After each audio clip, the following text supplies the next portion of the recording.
नमस्कार दोस्तों उत्तर प्रदेश के बाहुबली विधायक रघुराज प्रताप सिंह राजा भैया और उनकी पत्नी भानवी देवी के बीच का विवाद थमने का नाम नहीं ले रहा है। भानवी कुमारी ने राजा भैया के खिलाफ एक एफआईआर दर्ज कराई है।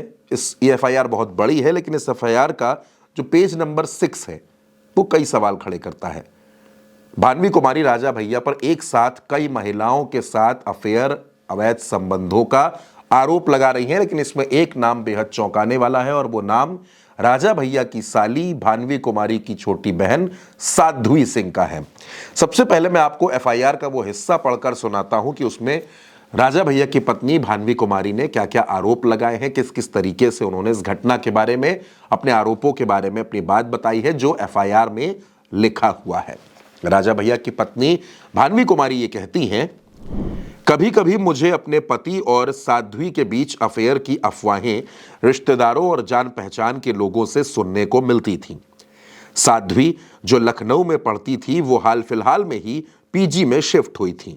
मुझे अपने पति के साध्वी के पीजी में अक्सर आने जाने की जानकारी साध्वी की एक दोस्त के माध्यम से मिली थी जो उसी पीजी में रहा करती थी। जिसके बाद मैंने इस मामले में साध्वी से सीधे बात करने का सोचा और जब मैंने उससे खुलकर इस बारे में बात की तो उसने मेरे पति के साथ किसी भी तरह के संबंधों को नकार दिया और मुझे भरोसा दिलाया कि इन अफवाहों का कोई आधार नहीं है। ये अफवाहें उन्हीं लोगों के जरिए फैलाई गई हैं जो उससे चिढ़ते हैं। हैरानी की बात यह है कि उसी दिन मेरे पति गुस्से में मुझ पर भड़क उठे। उनकी वफादारी पर सवाल उठाने को लेकर मुझे फटकारते हुए बोले, अगर हमारी छोटी बहन होती तो बब्बू की तरह होती। जाहिर सी बात है कि साध्वी ने मेरे पति से इस बारे में बात कर ली होगी। आखिरकार दिसंबर 2000 में मेरे पति और साध्वी ने अपने अफेयर का खुलासा किया, जिससे परिवार में हर कोई टूट गया और अपमानित हुआ। साध्वी ने मेरी सास को अपने और मेरे पति के बीच चल रहे अफेयर के बारे में बताया। उसने खुलासा किया कि मेरे पति ने उससे शादी करने का वादा किया था और वो कहते थे कि एक दिन आपकी मांग में सिंदूर भरेंगे।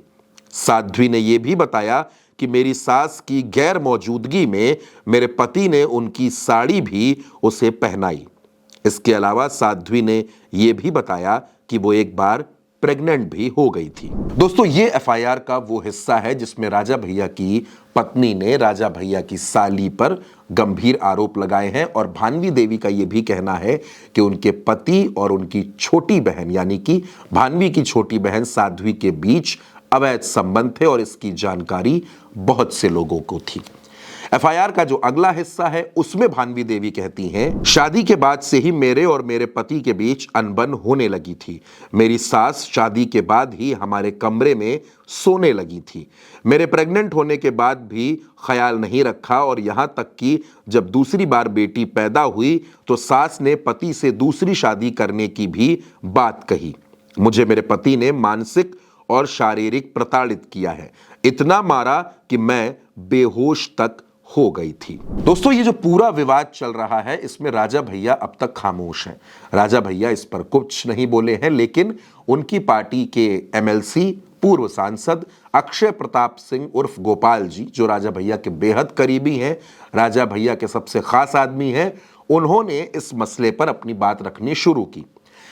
राजा भैया के जो सबसे खास शख्स है गोपाल जी, इन्होंने एक ऑडियो भी जारी किया था और एक शिकायती पत्र भी जारी किया था। वो ऑडियो भी मैं आपको सुनाऊंगा, लेकिन उससे पहले मैं आपको बताता हूं कि अक्षय प्रताप गोपाल जी ने एक्स पर क्या लिखा। माननीय राजा भैया के खिलाफ भानवी सिंह की एफआईआर की खबर काफी सुर्खियों में है। हो भी क्यों ना, राजा भैया टीआरपी बढ़ाने वाला नाम जो है। गत 4 वर्षों से तलाक का केस दिल्ली के साकेत कोर्ट में चल रहा है, जिस पर कोर्ट ने सभी पत्रकारों की रिपोर्टिंग पर भानवी सिंह के ही अनुरोध पर रोक लगा रखी। मर्यादा के कारण भैया ने आज तक इस विषय पर कभी कुछ नहीं कहा और शायद कहेंगे भी नहीं, जबकि भानवी सिंह ने अब बदतमीजी की सभी हदों को पार कर दिया है। मेरे ऊपर, भैया के सहयोगियों, सेवकों के ऊपर मुकदमा दर्ज कराने से जब मन नहीं भरा तो आज भैया के ऊपर भी झूठी एफआईआर करा दी। भैया पर उंगली उठेगी तो उनके शुभचिंतक चुप नहीं बैठेंगे, बैठना चाहिए भी नहीं। अब इनका असली चरित्र आप सभी के सामने लाने का समय आ गया है। भानवी जी संपत्ति के लालच में कई बार अपने माता पिता पर हाथ उठा चुकी हैं। प्रस्तुत ऑडियो में भानवी सिंह की मां श्रीमती मंजुल सिंह अपनी पुत्री भानवी से मार खाने के बाद राजा भैया से रो रो कर अपनी आपबीती सुना रही हैं। बताते चलें कि भानवी सिंह के घर का नाम मोनू है, जिसे आप ऑडियो में सुनेंगे। जिनको लग रहा हो कि ऑडियो फर्जी है, उनके लिए वो पत्र भी संलग्न है जिसमें भानवी सिंह की 75 वर्षीय वृद्ध और बीमार मां ने उनके द्वारा बार बार पीटे जाने, गाली गलौज करने, धमकी देने से आतंकित होकर पुलिस आयुक्त लखनऊ से अपनी सुरक्षा की गुहार लगाई है। भैया के ऊपर झूठी एफआईआर कराने के बाद अब संकोच लिहाज का कोई मतलब नहीं रह जाता है। इनका असली चेहरा दिखाने वाले कई प्रमाण ऑडियो वीडियो अभिलेखों के रूप में मौजूद हैं, जो समय समय पर आपके सामने लाता रहूंगा। यह बात अक्षय प्रताप सिंह ने लिखी है और जिस ऑडियो की बात हो रही है, मैं चाहता हूं कि आप वो ऑडियो भी सुने। दावा यह किया जा रहा है कि इस ऑडियो में राजा भैया की आवाज है और राजा भैया की सास मंजुल सिंह की आवाज है। दोनों के बीच बातचीत हो रही है। बिल्कुल नहीं कहा है, एक झापड़ हमको लगाई है मोनू और निकल के चली गई। बुढ़ौती में हम लदनियन से और बिटियन से मार खाई। नहीं तो अब आप का संस्कार दे हैं और कितना मोड़े पे चढ़ाए हैं कि दोषी आप है। हम तो अपने जान अच्छे संस्कार दे रहे थे बेटा। अब आपकी भाषा शैली देखिए, उनकी देखिए, जमीन आसमान का अंतर है। आप किस तरह से बात करती हैं, वो किस तरह का लहजा इस्तेमाल करती हैं, जमीन आसमान का अंतर है। दोस्तों, इसके बाद अक्षय प्रताप सिंह का एक और पोस्ट एक्स पर सामने आता है। तब वो ये लिखते हैं, हम सभी का ये मानना है कि घर की बात घर में ही रहती तो अच्छा होता, लेकिन घर की बात को बाहर लाया कौन? घर की बात को मसालेदार गॉसिप बनाकर लोगों के बीच परोसने वाली भानवी सिंह का असली चेहरा आप लोगों के सामने लाना आवश्यक है और यह सिलसिला जारी रहेगा। भैया तो इस विषय पर कुछ कहते नहीं हैं, लेकिन यह अवश्य कहूंगा कि जिस तरह से भानवी सिंह विष वमन कर राजा भैया की छवि धूमिल करने के लिए एड़ी चोटी का जोर लगाए हैं, कोई भी पत्नी अपने पति के लिए कभी भी ऐसा न कहेगी न लिखेगी। उनके इसी व्यवहार के कारण भैया 10 वर्षों से अधिक से उनसे अलग ही रह रहे हैं। 1995 में भैया से विवाह होने के बाद भानवी सिंह को भदरी से चल अचल अकूत संपत्ति दी गई, जिसमें प्रतापगढ़ में खेत बाग, दिल्ली में शानदार बंगला, उत्तराखंड में विशाल सेब के बाग और जमीन, साथ ही वे 2 व्यापारिक संस्थान की मालकिन बनी। आभूषणों गहनों की तो कोई गिनती ही नहीं है। उन्हें इतनी संपत्ति मिली कि उनकी संपदा राजा भैया से अधिक हो गई। कई वर्षों से वे राजा भैया से अधिक आयकर रिटर्न भरती हैं। इतने से भी जब उनका मन नहीं भरा तो उन्होंने अदालत से राजा भैया के जैसी जीवन शैली जीने के लिए और अपने साज श्रृंगार के लिए महंगे विदेशी ब्रांड खरीदने के लिए राजा भैया से 10 लाख प्रति माह की मांग करी।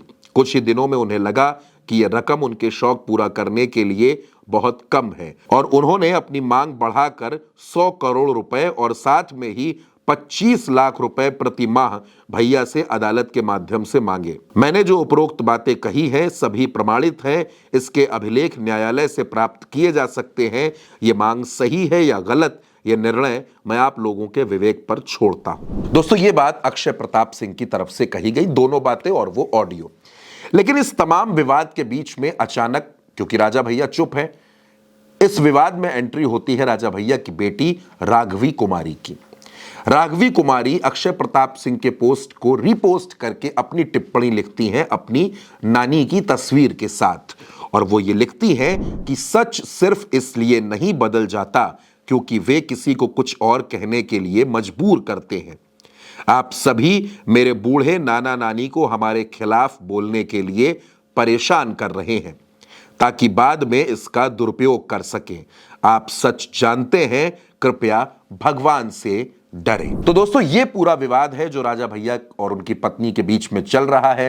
राजा भैया की पत्नी का यह भी कहना है कि राजा भैया का अफेयर कोलकाता की एक पत्रकार से था जो उस वक्त दुबई में रहा करती थी। इसके अलावा उन्होंने राजा भैया पर मारने पीटने का भी आरोप लगाया है और अपनी ही छोटी बहन से अवैध संबंध होने का भी आरोप भानवी कुमारी लगा रही हैं। राजा भैया अभी इस मसले पर कुछ नहीं बोले हैं, लेकिन अक्षय प्रताप सिंह ने पूरी तरह से मोर्चा संभाल रखा है। इस खबर में मेरे साथ इतना ही। आप अपनी राय कमेंट बॉक्स में हमें जरूर बताइएगा। नमस्कार।